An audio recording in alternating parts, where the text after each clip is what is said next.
just coexistence in Albania.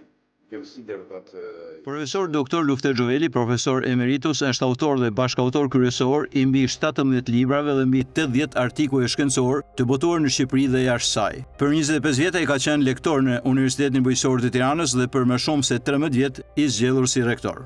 Gjithashtu ka dhënë leksione në institucione akademike në Shtetet e Bashkuara të Amerikës, Gjermani, Francë, Itali, Greqi, Poloni dhe Egjipt. Kontributi shkencor i profesor Xhovelit është i lidhur me krijimin e 8 varieteteve të reja të grurit, ku ai ka qenë bashkautori kryesor. Gjatë karrierës së tij ka referuar në shumë kongrese të rëndësishme ndërkombëtare dhe forume botërore. Në vitet 2002-2007 ka qenë i zgjedhur zëvendës president i Konventës së Barcelonës, ndërsa në vitet 2020-2024 zëvendës president i Institutit Ndërkombëtar për diplomaci kulturore në Berlin. Për kontributin e tij të spikatur, është vlerësuar me disa çmime ndërkombëtare. Profesor Xhoveli për shumë vite ka qenë një emër i njohur në politikën shqiptare, ku në 4 legjislatura është zgjedhur deputet. Në vitin 1991 ka qenë anëtar i Këshillit Presidencial. Në disa kabinete qeveritare ka qenë ministri i Bujqësisë, ministri i Mjedisit dhe ministri i Shtetit. Biografia e plotë e profesor Lufter Xhovelit është botuar në mbi 16 libra ensiklopedik ndërkombëtar. Librat dhe botimet janë pasioni dhe dashuria e përhershme e profesor Xhovelit. Pas publikimit të librit me karakter shkencor Bimët dhe shqiptarët,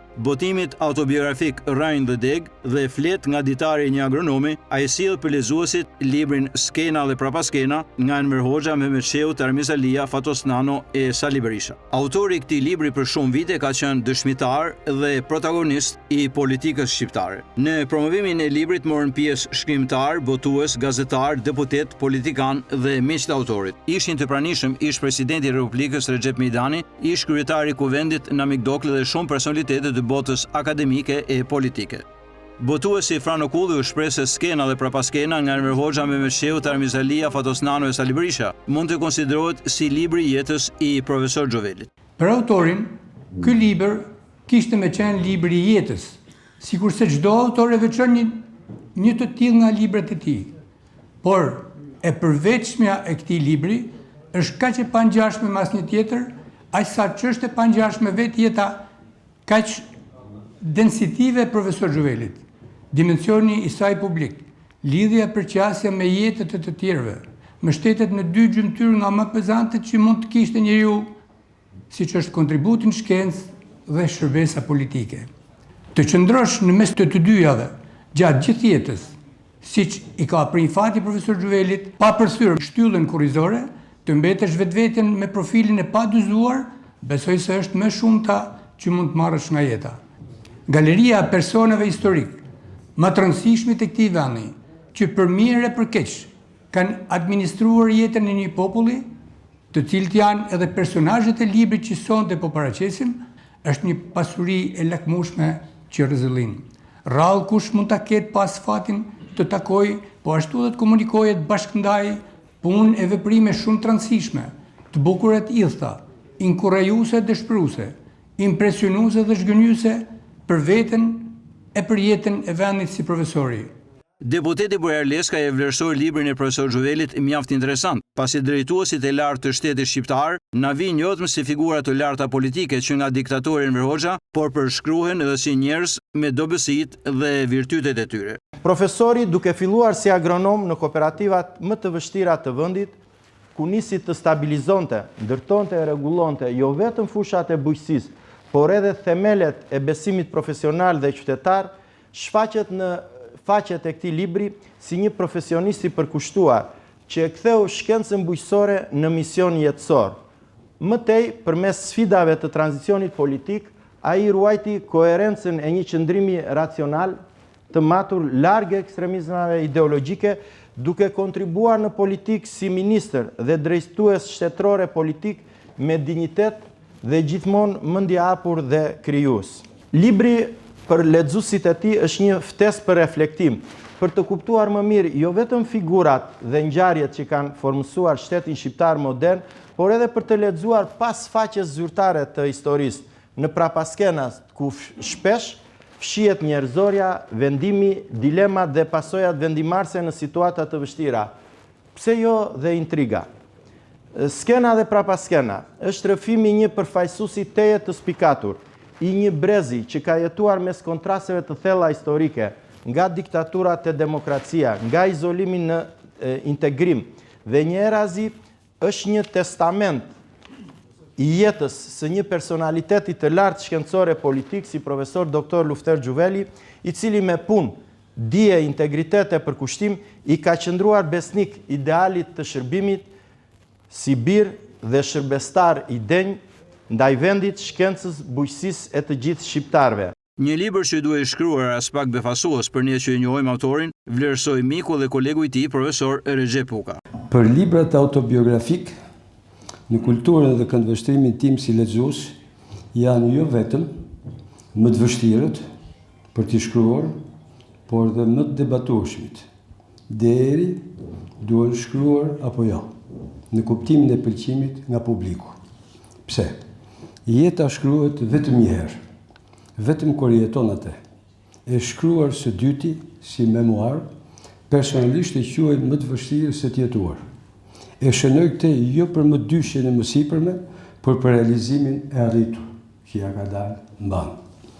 Ajo do shumë mjeshtri, sepse kujtimet janë eklektike, antologji, ka shumë pak autokritik, se më duke thënë për librin, për memoarët në përgjithësi. Por e paraqitur nga profi, vërtet më duket si një bukë e ardhur mirë, i themi në fshat, me të gjitha aromat që i japin shijen e duhur. Unë e lexova 2 herë dhe përsëri do ta lexoj.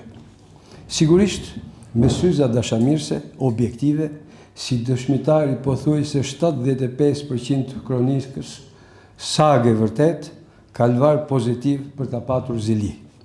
S'ka sesi, kur një personazh në çdo etapë, njëkohësisht personalitet, shfaq një rrugtim që nëse nuk e ke jetuar, të duket fantastiko shkencor.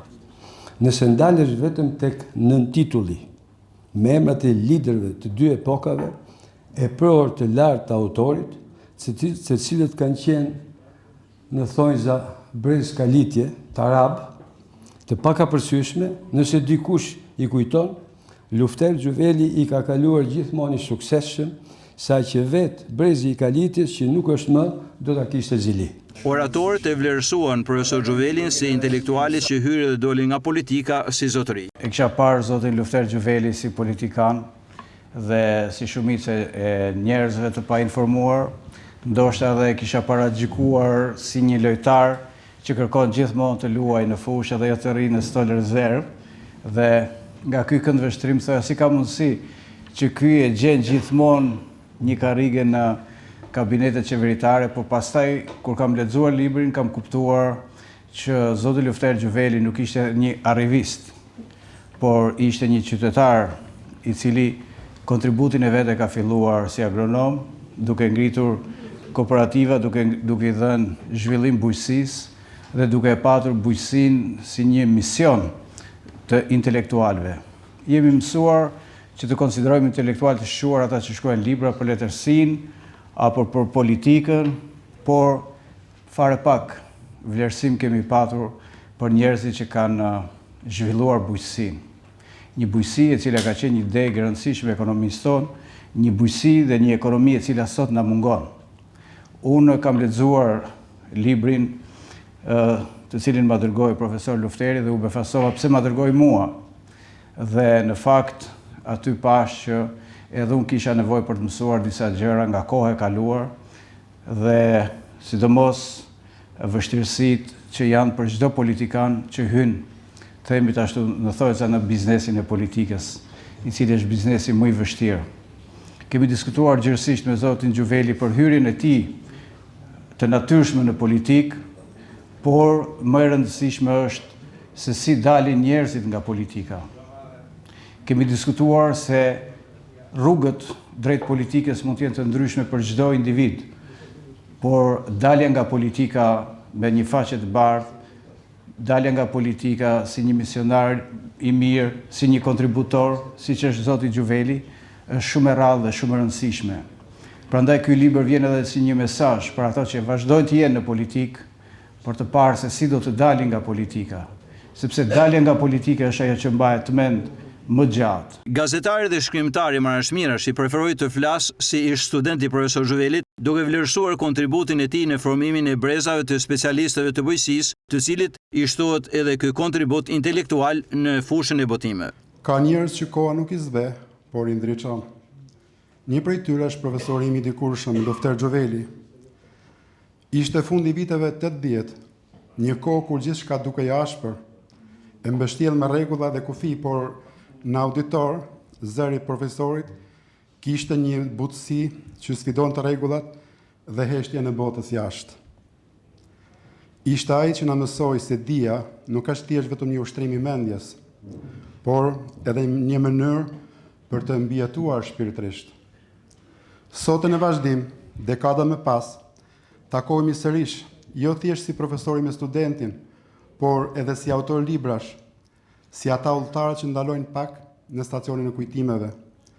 Tani profesori është në rinin e dytë, me atë dashamirësinë e pikturuar në portretin e tij dhe në buzëqeshjen me ngjyrimin e një aristokrati që shpërndan bujarisht dije, përvojë dhe jetë.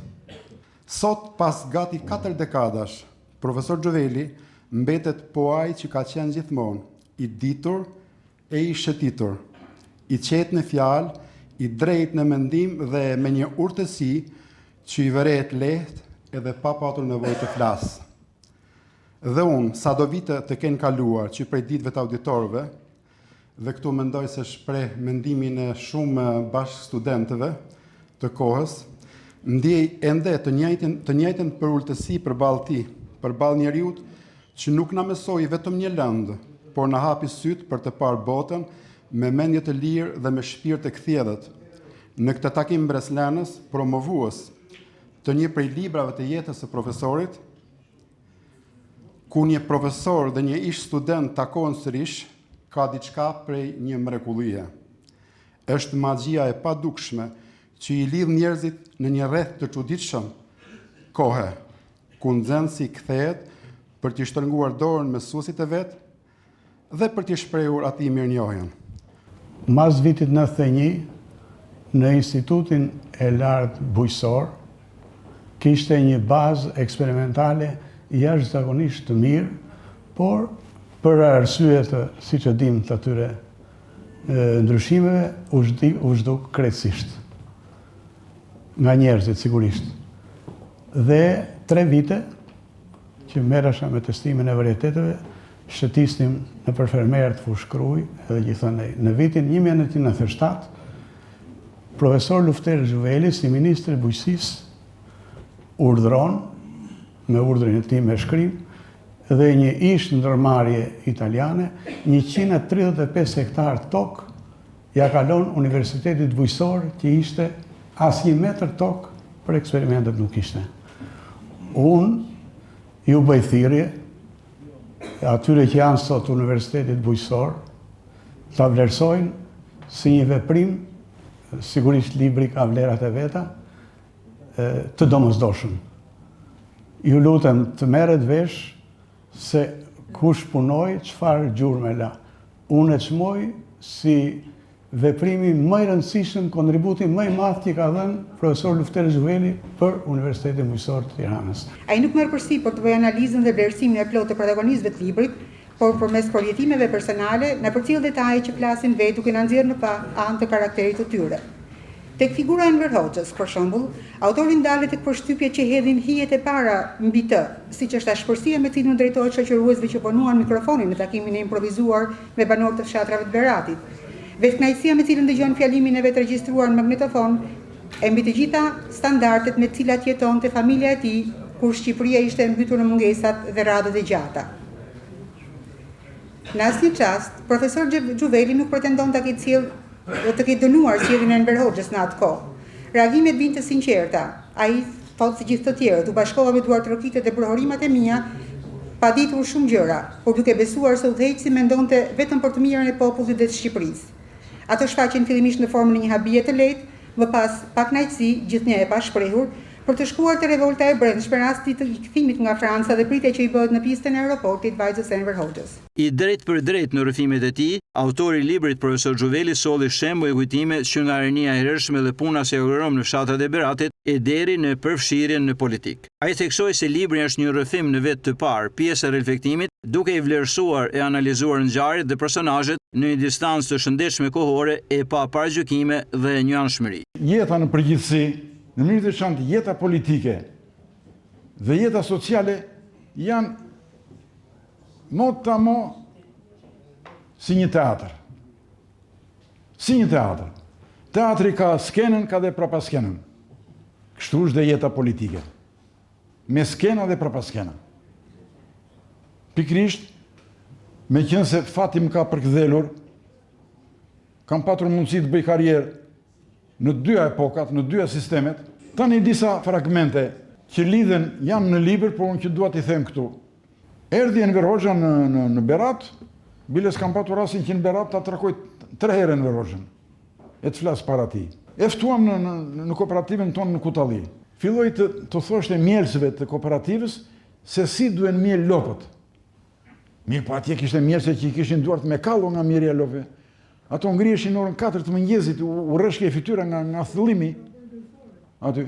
Dhe ai i mësonte se si duhesh të mileshin lopët. Absurditet.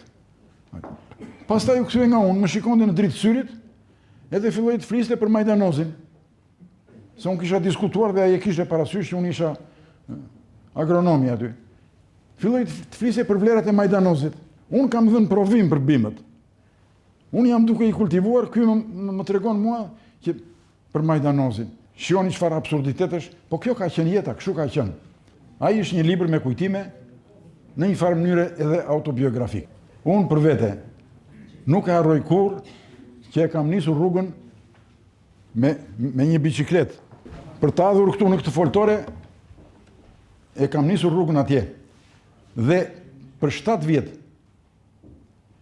kam fjetur bashkë me kryetarin tim të kooperativës Qemal Begun në një dhomë me lampë me vajguri. S'kishte korrent në atë kohë. Më lejoni që t'ju prezantoj mikun tim që është në fotografi aty. Ja ku jemi bashkë. Ajo është fotografi e vitit 1962 dhe tani pas 64 vjetësh ja ku jemi të dy. Ky është Qemal Begua. 98 vjeç, kryetari i parë i kooperativës, edhe kryetari im dhe jemi miq, tërkohës jemi ndar asnjëherë me njëri tjetrin. Unë po që se do të kem jetë, do kem dhe mendjen të kthjellët siç e kam sot. Vitin që vjen do të promovoj një libër tjetër, titullin ja kam vënë, është Dear Professor, i dashur profesor, dhe ka të bëjë me epistolarin e arkivës time me 400 letër këmbime me shkencëtar të huaj, me të cilët jam takuar, kam biseduar, jam miqësuar, kemi punuar dhe bashkarisht. Shpresoj të ta bëj. Kjo.